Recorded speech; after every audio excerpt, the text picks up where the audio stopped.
Tignan mo naman yan pre kung gaano kasarap yung niluto natin ngayong araw.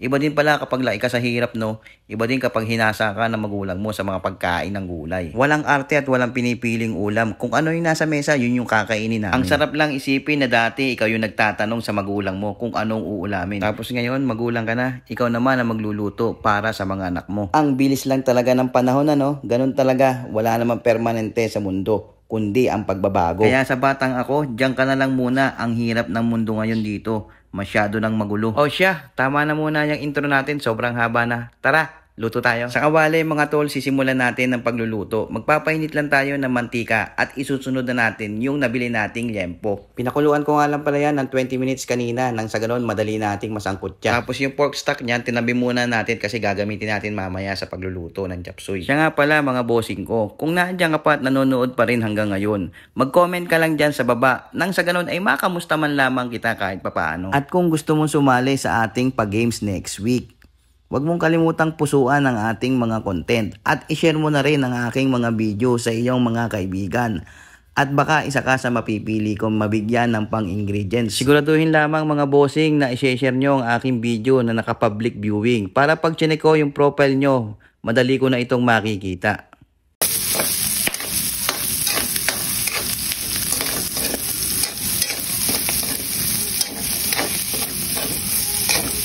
Gisa-gisahin lang nating mabuti ang ating nilagay na mga aroma. At pagkatapos yan mga tol, maglalagay na tayo ng atay ng manok. Atay nga pala ng manok ang inilagay ko dyan. Pwede nyo naman lagyan, optional lang to. Pero mas masarap kung lalagyan mo talaga ng atay ng manok. Tingnan mo naman yan tol kung gaano nakasarap yan. Hindi ko alam kung pwede sa bahaw o pwede sa sinangag. Basta ang alam ko, pwede yan sa lahat. Pwede rin yan pampulutan kung gusto mo. Bahala ka na kung anong gusto mong gawin dyan. Pagkatapos yan mga tol, maglalagay din tayo ng 300 piraso ng paminta.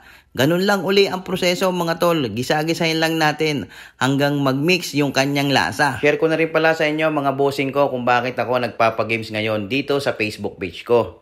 Ito kasing Facebook page ko mga tol ay na-monetize na nung nakaraang buwan. Sobrang sarap nga lang din lang sa pakiramdam na kahit tayo ay 4.6 followers lang dito sa Facebook page ay na-monetize tayo kahit papaano. Akala ko kasi dati nung nagsisimula pa lang ako, kapag marami kang followers ay saka ka pa lamang mamomonetize.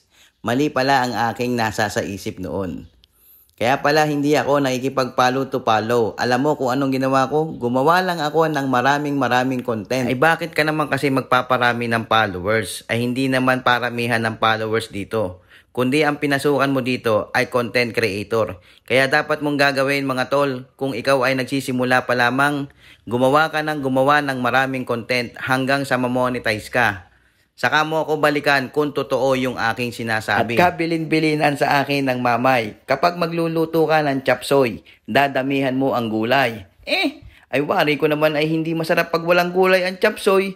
Ay siya. Kaya naman na wala na wari ko kayo naintindihan sa aking content Hindi mo malaman basta sundan mo lang ang aking video. Alam mo naman siguro ang tawag dyan kung ano yung mga nilagay kong yan.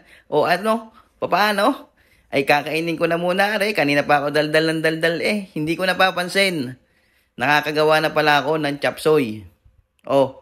Ay paano? Paano mga tol, hanggang dito na lamang muna. Maraming salamat sa inyong panonood at sa walang sawang pagsuporta sa aking FB page. Hanggang sa muli, paalam!